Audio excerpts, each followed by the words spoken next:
Reciban un cordial saludo, amigos, hermanos y ministros. Una vez más vamos a tener un estudio muy especial que nos va a ayudar a realmente entender en qué consiste la oración y cómo hacer la oración, cómo orar. Comenzamos con el tema de la oración y vida devocional del creyente. Aquí podemos decir que el mejor ejemplo que tenemos para hacer de la oración un estilo de vida es la que Jesús nos dio como ejemplo, como un hombre de oración. En Lucas capítulo 6, el versículo 12 dice: en aquellos días él fue al monte a orar. ¿Quién? Jesús. Y pasó la noche orando a Dios. Jesús oraba en el lugar que era el monte, pero también lo hizo en diferentes lugares, valga la repetición. El estilo de vida para Jesús, la oración, fue la vida misma. Para Jesús, la oración, déjeme decirle que tuvo que ver era como el cordón umbilical de donde se extraía el sustento de Dios. Se dice de que para Jesús la oración era su mayor devoción, su más grande inspiración, su mayor anhelo, hasta el punto de hacer de la oración un estilo de vida, pero también como un mandamiento. Y en Lucas capítulo 11, el versículo del 2 al 14, también nos está mostrando de que él oraba en un lugar aparte. Era tan productivo la oración de Jesús que aún sus discípulos, viendo el resultado de la oración, de esa relación tan íntima que tenía con Dios Padre, que le dijeron que les enseñara a orar. Y él comienza diciéndole: cuando oréis vas a decir así. O sea que ahí enseñó el Padre Nuestro, pero no para que se convirtiera en un rezo, sino para que se convirtiera en un modelo, en un estilo de oración, donde comienza alabando a Dios, donde ahí en el Padre Nuestro vemos que comienza exaltando a Dios en el lugar donde está el trono de Dios, en el cielo. Padre nuestro que estás en el cielo. Y luego le expresa términos, ideas, frases de alabanza, de honra y de adoración al Padre. Santificado sea tu nombre. En ese estilo de oración, en ese modelo, porque el Padre Nuestro fue un modelo, es un modelo de cómo acercarnos a Dios, reclamando su presencia, pidiendo perdón, reconociendo que necesitamos el perdón de Dios. También dentro de esa súplica del Padre Nuestro, donde se pide perdón por los actos, por las fallas, por los errores que se puede cometer. Y donde también enfatiza diciendo de que si nosotros no perdonamos, Dios tampoco nos perdona. Pero dice: perdona nuestras ofensas como también nosotros perdonamos. El Padre Nuestro es un estilo de oración, un modelo de cómo orar a Dios, teniendo en cuenta con un conocimiento de paso por paso.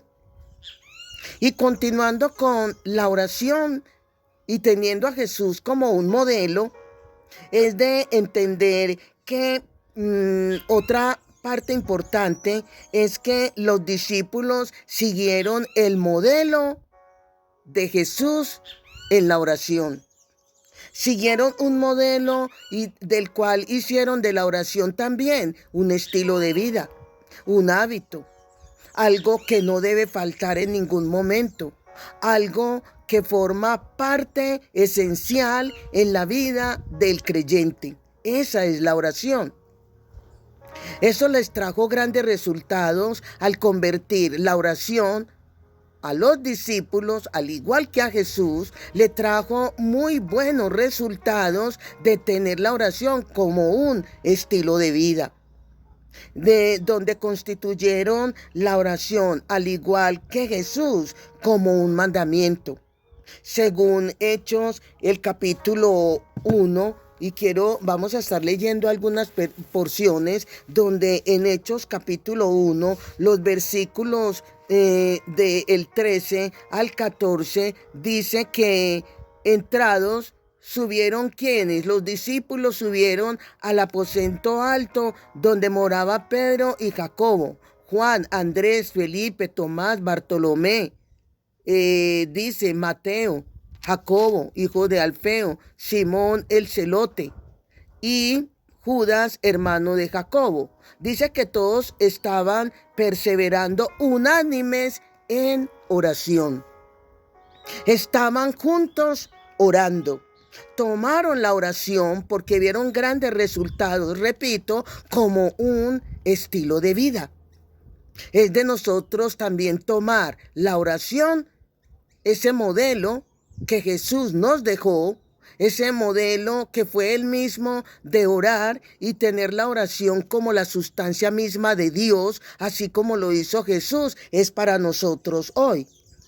Pablo le escribe a los de Tesalonicenses, le escribe en forma imperativa, no impositiva, cuando le dice ahí en Primera de Tesalonicenses, el capítulo 5, el versículo 17, que les dice: orad sin cesar, orad sin parar, sin detenerse, sin suspender. La oración es el estilo de vida que Dios, a través de su Hijo Jesucristo, también nos está dando a saber y a conocer. La oración para usted y para mí debe ser placentera, debe ser un deleite, porque es donde se entiende el sentido y se sabe con quién se habla, en la oración. Nada debe ser obligado, sino que se debe orar y tenerlo en cuenta, que es una gracia que Dios nos ha dado, la oración, no una imposición como la ley, sino gracia. La iglesia ahora bien, después de analizar esto y de tener la oración como un modelo para su vida y para mi vida, ahí en Hechos, el capítulo 12, el versículo 15, también nos está dando a conocer de la importancia de la oración cuando dice: así que Pedro estaba custodiado en la cárcel, pero la iglesia hacía sin cesar oración a Dios por él. Dentro de la oración hay varias partes y entre ellas está la intercesión. Dentro de la oración está la súplica. Dentro de la oración está la adoración, está la alabanza a nuestro Dios. Y dice que la iglesia oraba mientras Pedro estaba custodiado en la cárcel, y Dios respondió a esa oración unánime, a esa oración juntamente en armonía. La Biblia nos muestra tantas partes de la importancia, el deseo, la importancia de orar y los resultados de ella misma. La vida devocional del creyente. Ahora bien, después de analizar esta verdad, tenemos suficiente razón para seguir este modelo. ¿Por qué? Por las evidencias, por los resultados. Este modelo, y hacer de la oración parte de nuestra vida.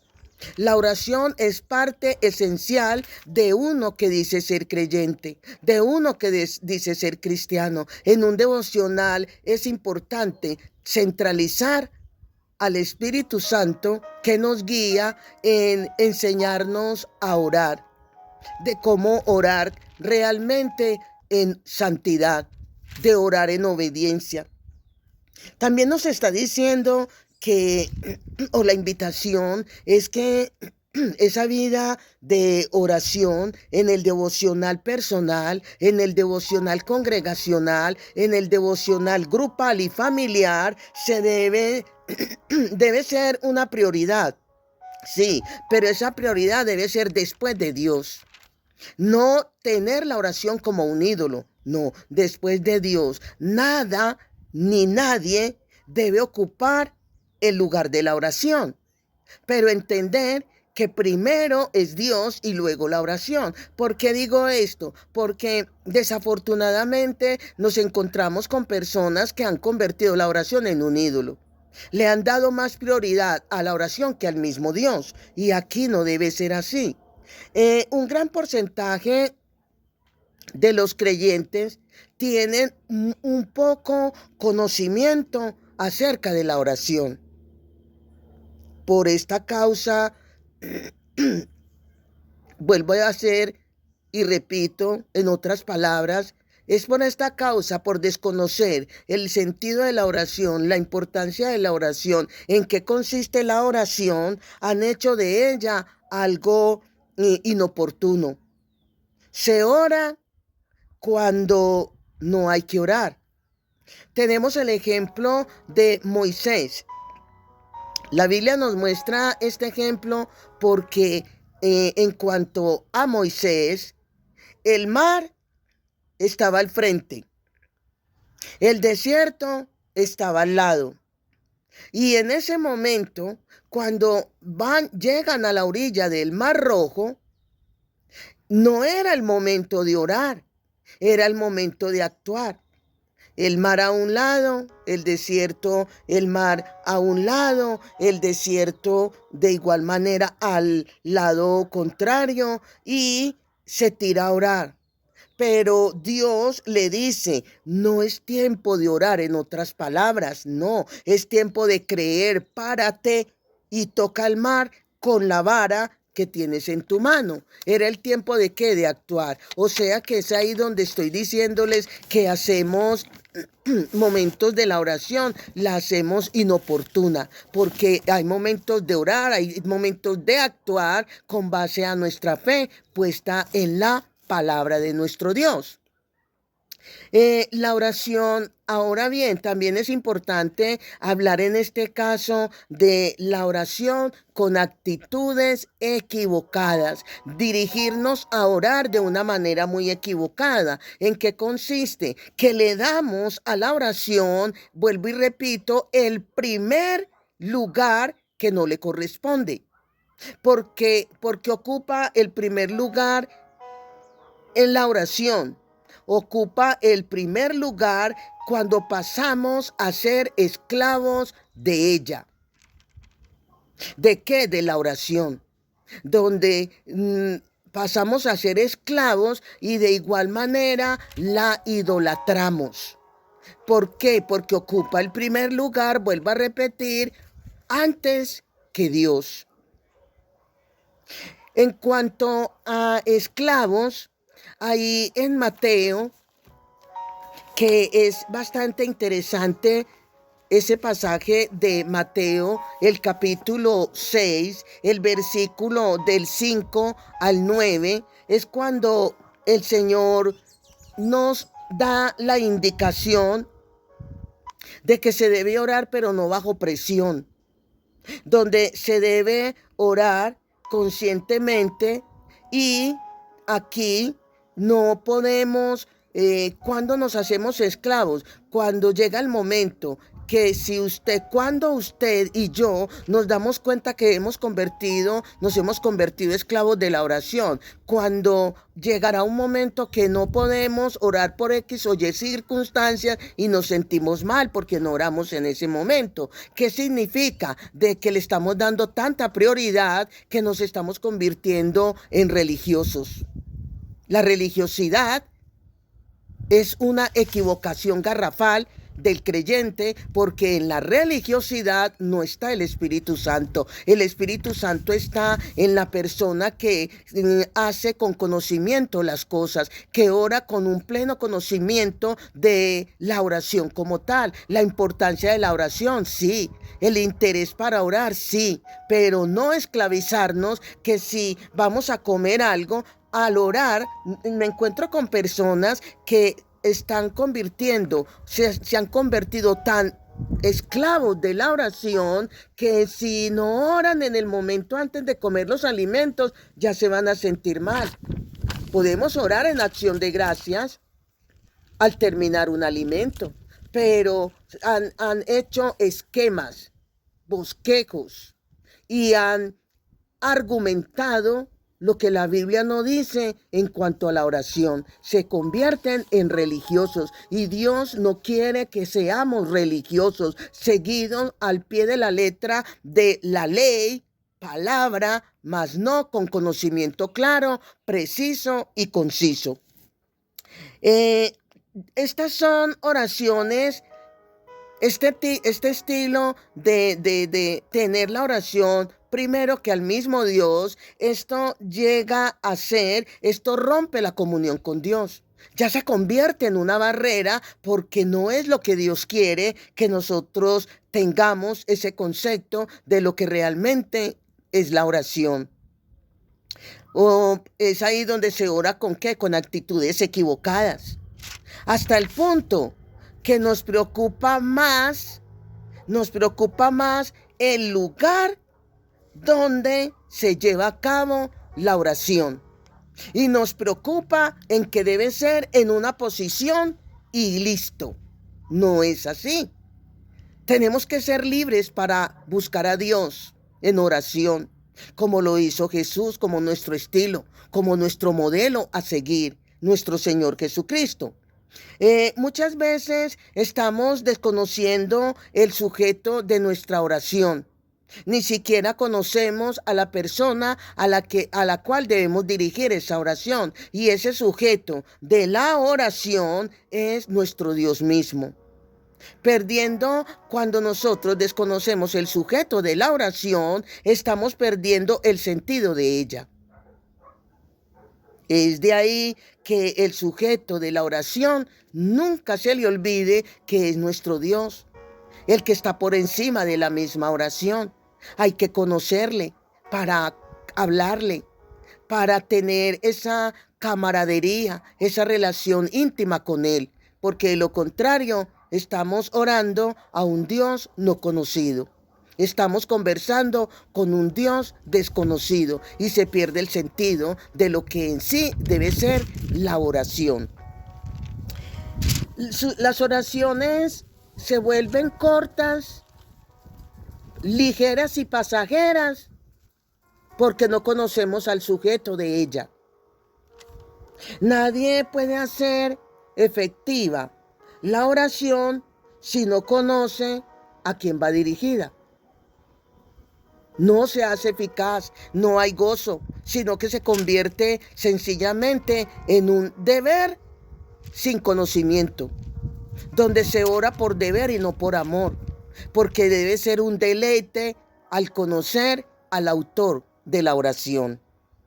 Una oración tiene sentido cuando se dirige a Dios como Padre. Una oración tiene sentido cuando conocemos su paternidad. Una oración tiene sentido conociendo los nombres redentivos y calificativos de Dios. Y de igual manera, teniendo en cuenta y conociendo de igual manera las propiedades y virtudes de Dios, que nosotros podamos decir: Señor, tú eres Jehová Sama. Y que saber que Jehová Sama significa el que siempre está presente. Que podamos decir: Señor, gracias porque tú eres Jehová Mecadisquén. Y que al decir que Jehová Mecadisquén es el que me aparta, el que me purifica, el que me santifica. Que podamos decir: tú eres Jehová Olán, el creador. Que podamos reconocer los nombres redentivos y calificativos de nuestro Dios. Y aquí hago un paréntesis para corregir, porque he escuchado a un ministro diciendo que los atributos de Dios. Dios no tiene atributos porque a Él no se le atribuye nada. Él nos atribuye a nosotros, pero Él no tiene atributos. Cuando decimos atributos es cuando se le está entregando algo a alguien. Y a Dios no se le entregó nada. De Él sale hacia nosotros los atributos. Dios, conocer los nombres redentivos, calificativos, propiedades y virtudes de Dios, que es diferente. Valga aquí la corrección con respecto a una mala interpretación diciendo que los atributos de Dios. Y continuando con relación a la oración, es de entender que una oración tiene sentido cuando estamos hablando con respecto a redención, cuando estamos hablando con respecto a propiedades y virtudes de nuestro Dios. Nunca será una oración tan efectiva cuando nos dirigimos a Jesús como nuestro hermano mayor, como nuestro Señor y Salvador, como nuestro único medio y camino para llegar al Padre. Nunca se podría tener esto presente si no lo conocemos, ¿sí? Conocer la hermandad de Jesús, porque a los que creen en su nombre les dio potestad de ser hechos hijos de Dios. ¿Qué significa? Que les dio derecho de ser hijos de Dios. ¿A quién? A los que creen en Jesucristo. Son privilegios que nosotros tenemos. Tenemos privilegios porque al aceptar a nuestro Señor Jesucristo como nuestro Salvador, somos hechos hijos de Dios. Todo ser humano es creación, pero desde el momento en que Adán y Eva le entrega la autoridad a Satanás, que vino Jesús a recuperar ese derecho, esa autoridad, volver a Dios ya es por medio de Jesucristo. La cruz es el puente para llegar nuevamente a Dios como hijo.